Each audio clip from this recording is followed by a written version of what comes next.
This week on Rockstar Superhero.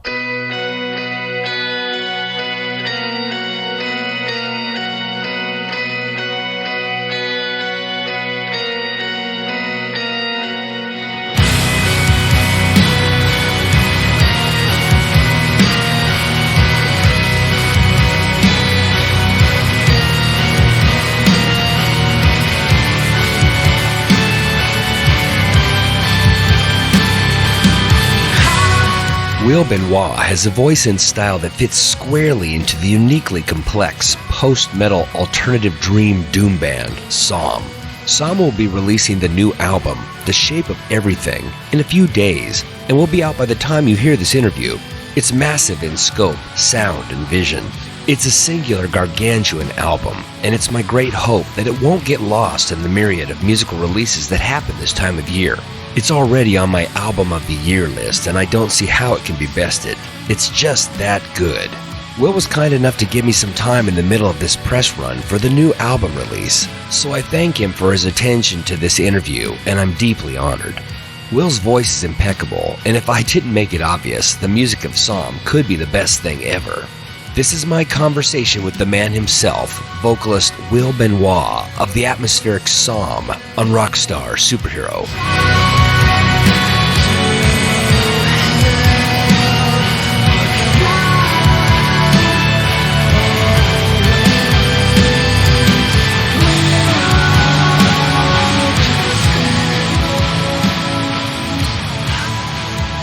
Well, man, welcome to the show, Will. I am honored beyond belief to have such an amazing talent here today. I think the world of your voice, and like I said, I want to make it clear you're an amazing singer, and thanks for taking the time, brother. Oh, Rob, thanks so much for having me, man. That's really nice to hear.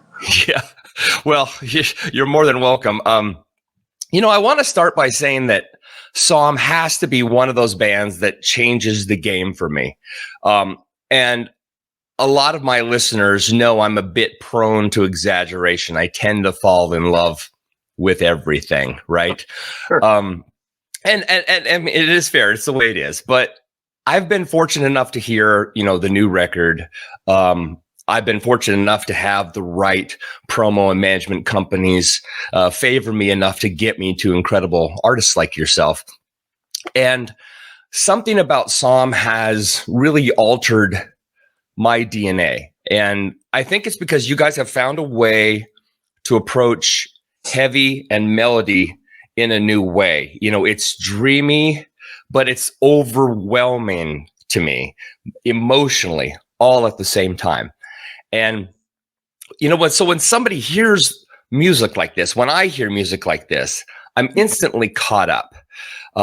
And so you have to be doing something right. So I'm wondering what that feels like as an artist. Do you believe it when people like me are telling you, holy cow, Will, this is extraordinary material? Well, first of all, I really appreciate you saying all that. That's really awesome to hear. Yeah. I mean, I believe it. Like, we feel like with this record, we really upped the game, and for ourselves personally, songwriting, sonics, like all that. I think we put a lot of time and energy into trying to get it what we consider right. Right. And I feel like we got really close. It's hard to say, like, to me, the album is still so new. Like I still can't hear it with the perspective of hindsight. Right. I'm still very much in it, but I mean, it's been surprising to hear so many people really like it so far, but it's also it's justifying to be like, okay, we put a ton of time and energy and heart into this one, so it feels good to hear. Yeah. I mean, I think, so I grew up in a family of artists. Okay. And one of the things my mother did for my brother and I when we were little is she would sit us at a table. She would put a whole bunch of paper and crayons in front of us, and then she would play Beethoven or Prokofiev or a rock song, right? She would even play Yakety Yak, right? And she would say, Robbie, draw what you hear, draw what you see in your mind. That's Yeah. And so when I heard this new album, and this is my first time stumbling upon you guys, I wasn't aware of you before, Mm-hmm. and it just conjured up so much emotion for me. It just laid waste to all the things in the past. And but it brought me back to childhood. It's incredibly impactful that way. And in fact, I would even say, I'm not exaggerating. I mean, you can't see this, but just talking to you and thinking about the material, the goosebumps are just full on. My hair is standing up. Love that. So yeah, there's something, man. I don't know what it is, brother, but it's amazing. That's amazing to hear. I mean, I love that. I think your mother probably taught you really well. You can sort of no, but honestly, like you probably made some connections in your mind that help you to appreciate music and understand it in a way that maybe not everybody does just listening to it in the car. You know what I mean? Actually, I just wrote that down on my notebook. Wow. Draw what you see in your mind. Good. I'm going to bring that to my daughter for sure. Oh, yeah. Yeah. Yeah, it's a great trick. You know, before I get to the questions, I actually want to go down this rabbit hole a little bit. Sure. Yeah. When about 5 years ago, actually, it's probably a decade ago now, there was a commercial on the radio, and it was always talking about the sound of DNA. Do you recall this commercial? No. Okay. So I don't know how this happens, but apparently some scientists have taken DNA strands and they've assigned, for example, they take your DNA strand and they assign it musical notes for the various pieces of the structure. Okay. And they've found that in all of its dissonance, it is perfectly harmonic. Our DNA is literally music. We are made of music.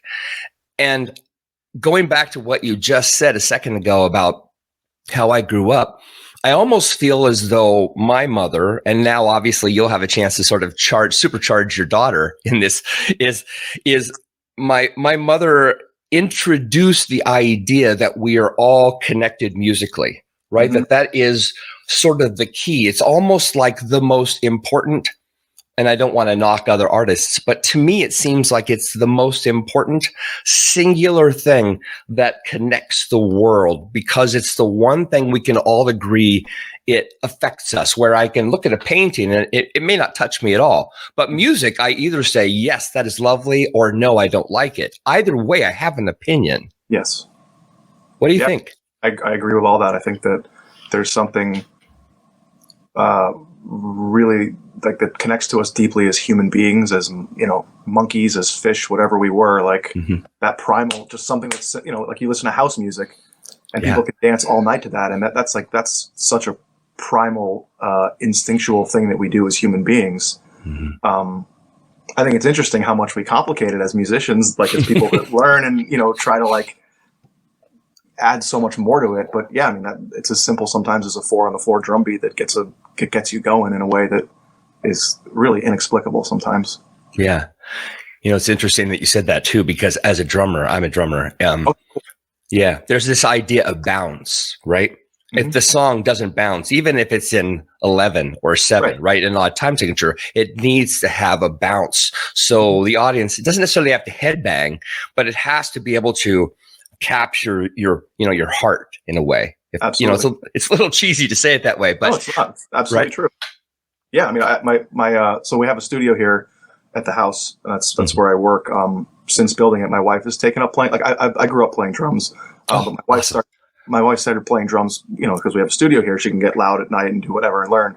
And at the end of a long week, it's like she wants to come out here and on a Friday night and just play drums for an hour, like because it's just that primal, visceral release in a way that like you can't get by doing anything else. I think playing drums is like that's the most natural expression of being a human. I would almost go as far as to say. Yeah.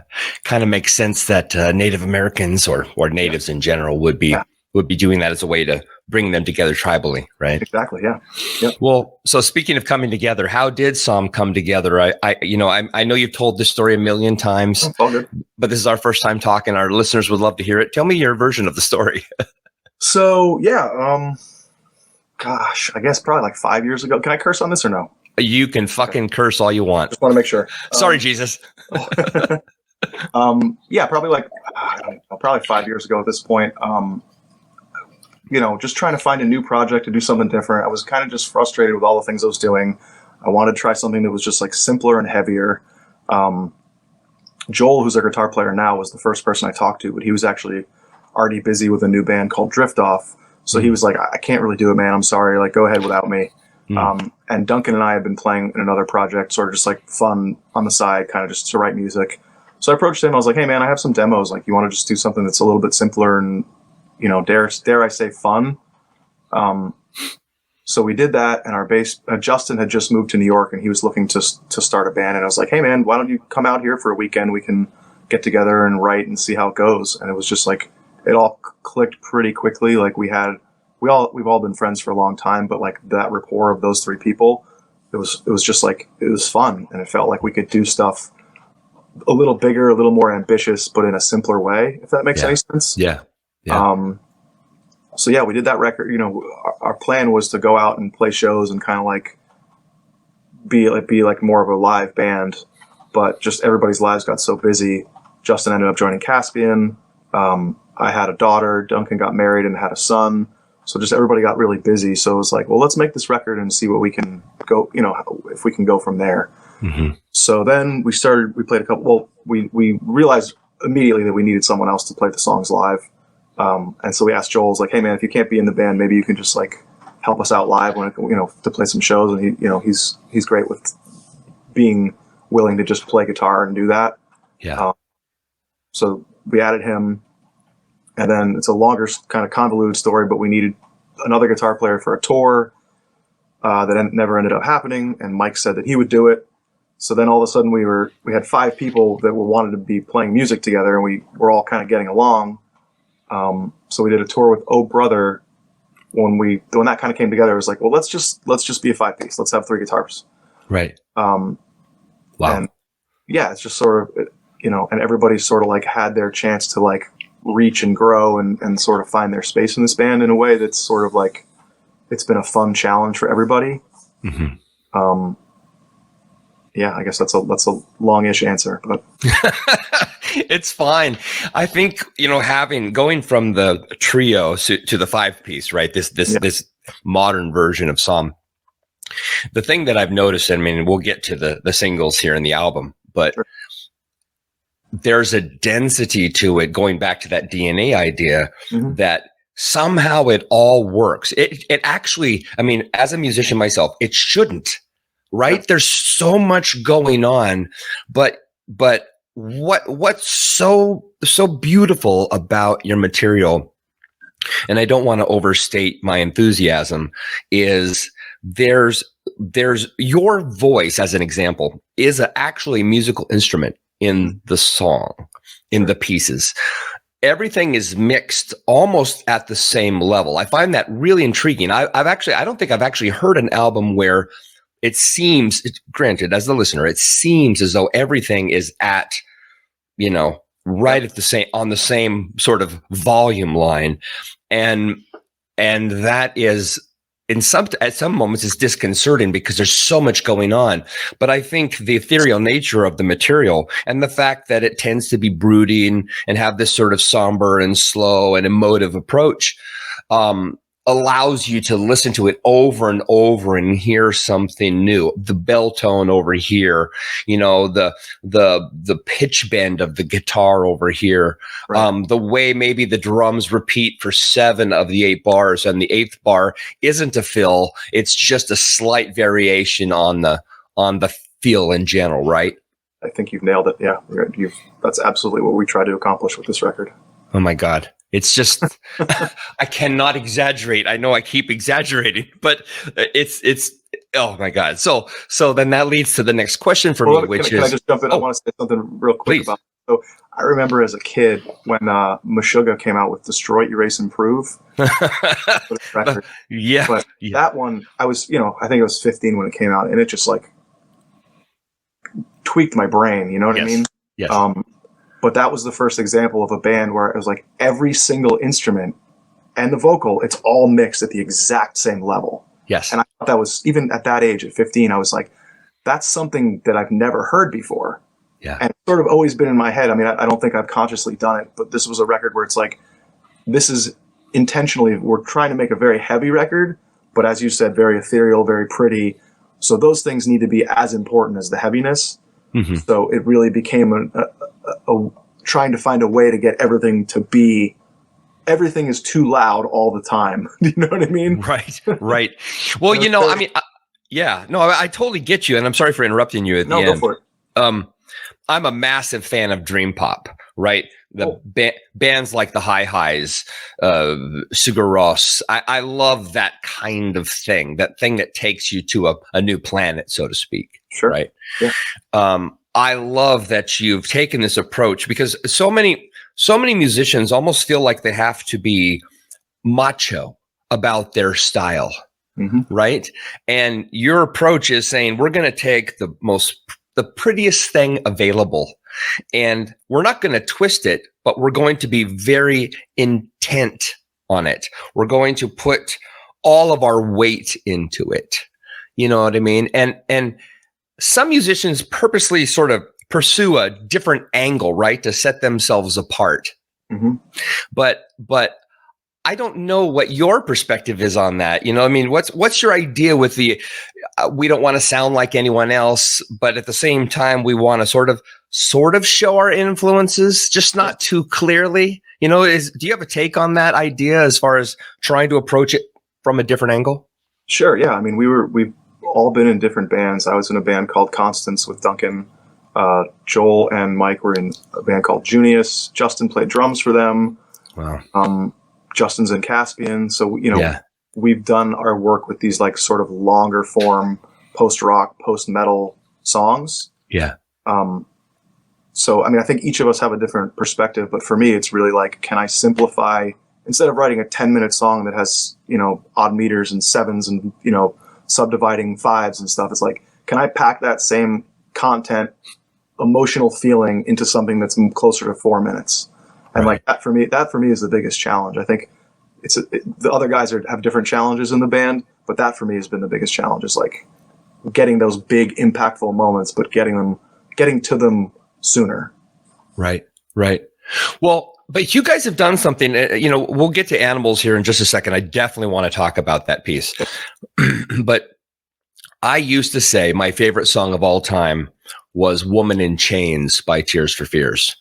Yeah. I love that song because what it does is it puts you here in it, and it's a pedal tone the entire song. I mean, for 4.5 minutes, it holds you in tension. And then finally, when they literally say, "So free her," the album, right, it drops in and completely satisfies you in that moment. You just finally go like, "Oh, thank God." It finally gives you a break. Yeah. And I love that idea of constant tension. And that has to be really difficult when you're talking about a 4-minute song. How do you create tension melody wise as a vocalist and keep the audience enwrapped, right? Without being boring or repetitive. Yeah, I don't think there's an easy answer to that. It's a lot of late nights in front of Pro Tools editing, trying to figure out how, like you said, how to keep it not repetitive, how to keep it interesting, how to build tension. Those are all, I would have a hard time trying to explain how I do it. Yeah. But I'm glad that it comes across as something that I am trying to do, because that's for sure something I'm conscious of. Yeah. Well, in the artist community, the word truth gets overused. People say they get all new agey and they start saying I just want my truth out there. Right. But what I love about your material, the stuff I've heard, this latest album, is it feels so honest, right? It feels like you intend every one of those words to be received by the listener. They're not just ideas. They're not just things you think are cool. You're actually looking to share that with an audience. And I think that's an incredible thing that's pretty freaking rare. Thank you. Yeah, it was, again, talking about just like musical past, I spent a lot of years trying to write high concept stuff that was, the sort of stuff you'd read and be like, I wonder what he means there. And, like Neil Peart. Huge influence of mine for sure. Yeah. Yeah. And it got to a point where it's like, I can't do that anymore. I gotta like, yeah, I don't want to. Truth isn't necessarily the right word, but I want to do something that's a little more honest and immediate, and something you can sort of just be like, yeah, I get what that guy's saying. Like we're all kind of in this together in life, and like, why am I pretending that we're on Mars? Whatever. Right. About something that nobody gives a shit about. Right. I'd rather sit down at the end of the day with a pad of paper, write out how I'm feeling, and try to make that work into the song. You know what I mean? Or like whatever we're talking about as a band, or if somebody has an idea, marinate on that for a little bit and spit it out onto a page and see if it makes any sense. Yeah. Yeah, I love that too, because it's really your purpose, Will, right? It's this idea of this has been born into you, and this strength and this skill set and this power. And if you remove this idea of going to Mars, like you said, because none of us can relate, right? We can dream an idea. We can say we saw it in a movie, and then we start envisioning what Mars must look like, but we can't relate. And yet we can completely relate to real human emotion. Right. And so it doesn't matter if we see this sort of sci-fi music video, right? Like in Animals, where it feels very, what's the word? I'm sorry. All of a sudden I've kind of lost it here, but surreal, right? There's that surrealism to it. And yet I can completely understand the emotional point of view of that piece, because there's something about it that's bittersweet and yet leaning towards hopeful. Yes, absolutely. Yeah. Yeah. Okay. So the new album, The Shape of Everything, comes out in a few days. I think on the 21st. Is that correct? Sounds right. Friday. Coming out sometime this week. That's what I know. Yes, on Friday. Okay. So what does the album title signify? And, is it a thematic continuation of what you've done previously, or is this an all new thing? So sort of the framing I had from pretty early on is like, if the first album is about sort of hitting bottom emotionally, the next record needs to be about how you lift yourself up more and sort of trying to reframe reality in a way that's a little more positive. In my own personal life, as I said, I had a daughter. She's 3 now. So it was like a lot of grappling with like, I can't just be like a sad schmuck. I gotta like,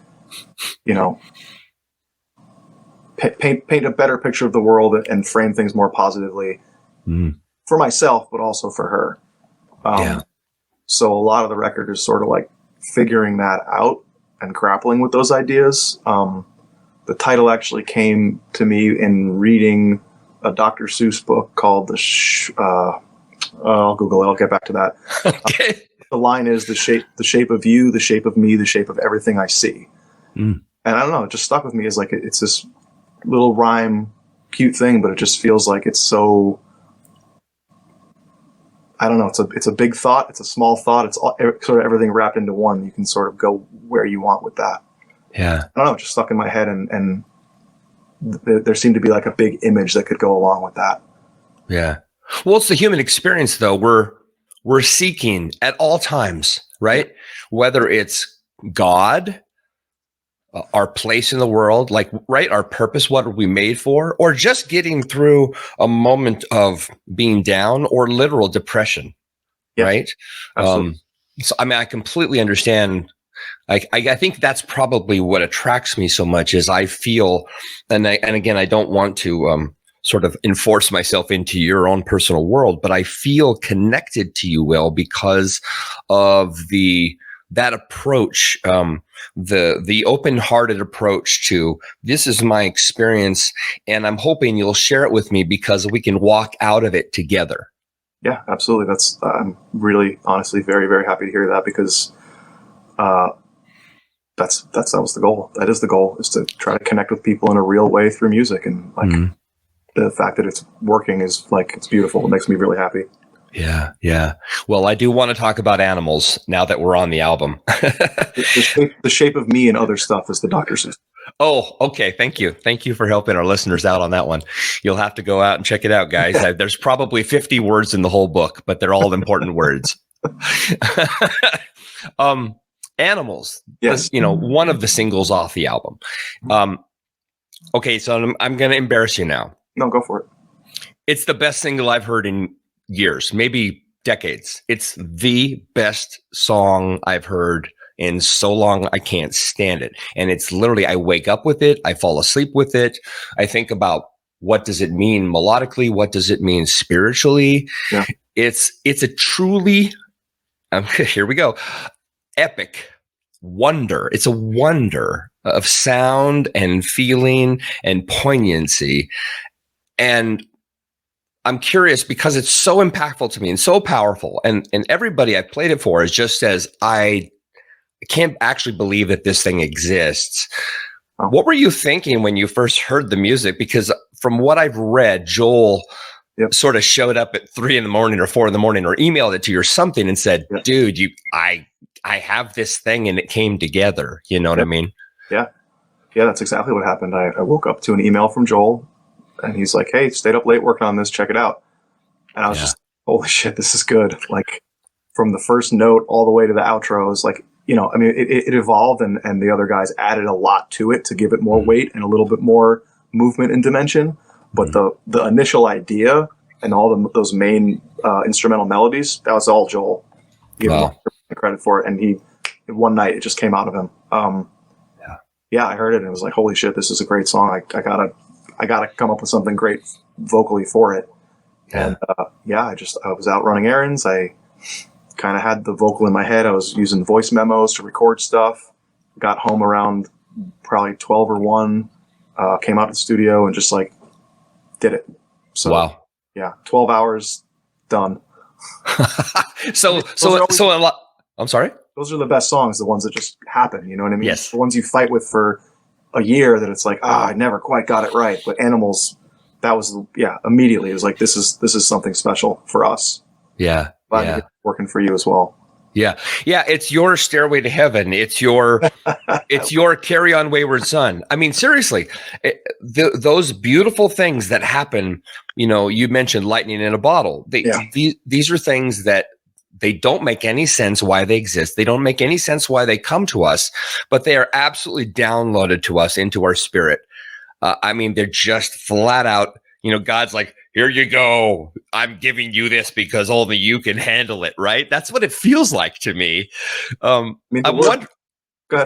I'm just wondering how often that happens to you guys, because I don't see how it's possible that something so beautiful can only happen once. Right. Yeah, it's tricky, man. I mean, the word since the 5 of us started working together and writing together and touring together and playing together, the word that we keep using is alchemy. It feels like the relationship, there's some alchemy to it where whatever combination of what's going on in our heads, like it works for us and we're all really stoked on it in a way that, you know, it feels special when we do it. So, I mean, it doesn't happen often, but I feel like there's some moments on this record that feel transcendent of what we've done in the past, and I'm super proud of it. So, as I said earlier, I'm still sort of in it and processing it, but, you know, it does feel special to me as it happens. Yeah. I don't know which ones will connect or feel that way to other people, which songs, but certainly when we're writing together and I hear somebody send me a guitar part, I'm like, that's perfect. Yeah. It's interesting you use the word transcendent too, because one of the first things I thought of, and I hope this is okay, but I thought of Devin Townsend when I heard your material. In fact, I thought of the last album that he did with the DTP before he went off and started getting a little zanier, right? Yeah. Which was Transcendence. But what I love about what you guys have done, obviously, and I don't want to say you took his ideas and you're making it your own. That's not it. You guys are you, flat out. You're you. But it caught me in that it has that same emotional complexity and that same melodic density. You know what I mean? Same kind of vibe. Yeah. So, I mean, you guys are at a genius level, whether you like it or not. I'm going to brag. I know a lot about music. I listen to a lot of different things. I'm an excellent musician myself. And the reason I'm saying these things is because I need you to understand I'm blowing this up because there's just something so radical about it. And I can't even, I have to like go inside my head to have this conversation with you because it's such a complex thing. There's so much rhythmic intention. But what I love about what you're doing compared to, say, the DTP stuff is it's actually more palatable, because it's not like you're trying to go off on these progressive mind altering experiences. You're keeping it simple in that density, if that makes sense. I mean, that's the thing. It's sort of funny. We sort of laughed about it as the record was finishing up. It's like, wow, we set out to make like a really streamlined record, and it's still pretty, there's still a lot going on. Like this is our best effort at pop. Yeah. But it's immense. I mean, it's immense. Thank you. Yeah. I mean, but it's funny to us that it's like, this is as simple as we can get. Yeah. And it's still a lot going on. But yeah, I mean, I agree. Like we tried to avoid, like there are a couple moments where we sort of like started veering into more progressive or trying things a little bit different like that. And it's like, no, let's just keep it simple, because if people want to hear our version of that stuff, we already have a back catalog of records like that. Let's try to keep things as streamlined as possible this time. And I think moving forward, we might stretch out more here and there, but like for the sake of this record, we really wanted to prove to ourselves that we could do a 35-minute record. You know what I mean? Yeah. You punch them while they're down and get out of the room. Yes, exactly. Because Moment does the same thing, right? I mean, I find Animals just because I can't help it, right? It just punched me straight in the face and it laid me out.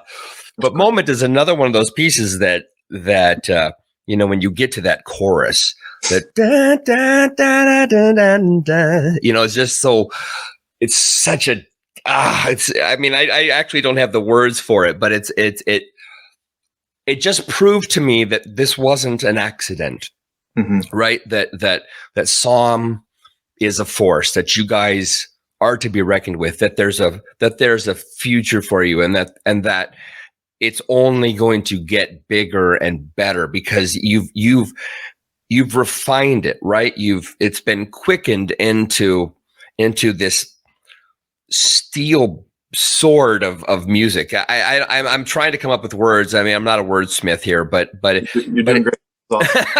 Blowing smoke up your tailpipe all day. But it's just it really is. It's alchemy, like you said. It's magic. It doesn't make sense that it should exist. It doesn't make sense that it should have come together so simply. Yeah, I agree. Right? It's confusing to me sometimes too. I don't want to take this down a religious thing, but I like I like the idea of talking about spirit and how these things happen. You know what I mean? And I like to layer that in with how we're influenced as youth. So before I let you go today, I'm kind of curious, when you were growing up, what were the influences at home? What were the influences your family? Were there spiritual influences? Were there church influences? And then how did that all come together with the music that you were listening to? What were the touchstones for Will? Sure. I was raised religious. I was raised mostly Catholic as I was a little bit older. I went to a Catholic high school as well. And then sort of kind of ran away from it. I wasn't into it. Musically, I think I started off with stuff. I think the first thing that really kind of knocked me over the head was Michael Jackson when I was young. Yeah. That was a big one. Like my dad was into like Beach Boys kind of stuff. So I think that like those kind of melodies kind of haunted me a little bit, like the Brian Wilson stuff. I think back on that. I'm like, there's something to that. Like his influence is very much in me. And then from there got into like metal, Metallica, Megadeth stuff, sort of that, as you get a little bit older, the alt rock thing, grunge, all that really had a pretty big impact on me. What else? I mean, by the time I got to college, I just sort of listened to everything. Like most genres. I have artists that I spent a lot of time with. I think another big sort of touchstone as I was in my 20s was like new wave. Like as you said, Tears for Fears. I was just listening to them the other night. I love them. Depeche Mode's a big one. Me too. Honestly, Phil Collins and Genesis, Peter Gabriel, that whole like this is sort of a different thing, but like that honestly, that's probably my favorite music. Honestly, We're going to be best friends, Will. I love it, dude. You're literally naming everything that hit me. Peter Gabriel, especially early Peter Gabriel, 77 to 83. I mean, don't get me wrong. So's a fine album. Oh, yeah, love that one too. But Security and Peter Gabriel 3, those are mind-blowing records that they shouldn't exist either. There's something so, I mean, there's no way to actually classify those records because they're so out there. Right? Revolutionary. Yes. You know? Yeah, actually my electronic project is called Living Phantoms, and we did a cover of Salisbury Hill a few years ago. Oh, nice. Yeah, that's one of my favorite songs. It's like, how can something in 7 be so catchy and immediate? And like, I listen to it, I'm like, I know this is in 7. Yeah. But like, you know, we're talking about the 4 on the floor. Like it pulses like that 7, and the way his cadence and he's working the lyrics and he's moving around in such a weird way that it just keeps like the syncopation going. I don't know how it works so well, but it's one of those moments where you're just like, how does that work? Yeah. Yeah. When Here Comes the Flood is my favorite Peter Gabriel song of all time. Yeah. And I love it. I mean, if I want to cry, I just go listen to Here Comes the Flood. And it's not a sad song. No. And yet it drops me off the emotional cliff, right? It pours me out. Yeah. He's one of the best at doing that, where it sounds really, happy's not the right word, because it has like a melancholy to it, but like he can make something sound uplifting and positive, and then you read the lyrics, you're like, I think this is pretty dark. Yeah. But I think that's what draws me to you in SOM is there's these gorgeous melodies, and they move in and out of a dissonant space, right? They take you in there. It's really a journey. And I mean, again, if you're listening, maybe even going back to the Rush thing, if you think about Rush, right, it was 3 musicians who were basically, in a sense, soloing constantly the entire time. And yet they somehow made it work. Yeah. And SOM does the same thing on a different plane, right? It's that dense, dissonant, melodic, a sweeping, soaring soundscape, but there's so much going on. Yeah. It's not just a chord. It's not just a 7th. It's not just a 9th. It's not just a 13th. There's all these little things going on. And then there's these ethereal harmonies over the top of it that actually shouldn't fit. It's the DNA thing, right? You found a way to sneak lovely into everything. And so, I mean, for me, it's just, I want to give you the biggest clap and the biggest kudo because it's next level. You deserve every inch of anywhere this goes. And so I know I'm not letting you talk much. I'm just heaping praise on you. Hey, it's making, I need this sometimes. Well, if I may, well, just on the melodic density thing, I think that's a lot of something we talked about consciously is like Duncan, the drummer, Justin, bass player, me as rhythm guitar player, of us really stepping back and just trying to make the most, the simplest version of the parts. Yeah. And then giving Mike and Joel lots of melodic space to run with. And so a lot of those chord voicings, inversions and stuff, that's all Mike and Joel just like really getting creative over, if you heard all that stripped off, it's pretty simple. Yeah. But once those guys add their layers, that's where you're getting all that like ethereal density and musicianship, which is, I think it's a big part of why the record works, I think. Yeah. Well, I wanted to ask you one final thing. Sure. And this is a kind of an odd way to end, but I suffer from mental illness. I don't want to infer this to you. That's not where I'm going with this. But as a musician, I've found that when I was younger, I had expectations that I was going to be famous, right? I mean, the thing, I think most musicians go through this, right? The whole someday, God downloaded me. I'm the best drummer in the world. And someday I'm going to be rich and famous. And that's because that's what God wanted, right? That kind of idea. Yeah.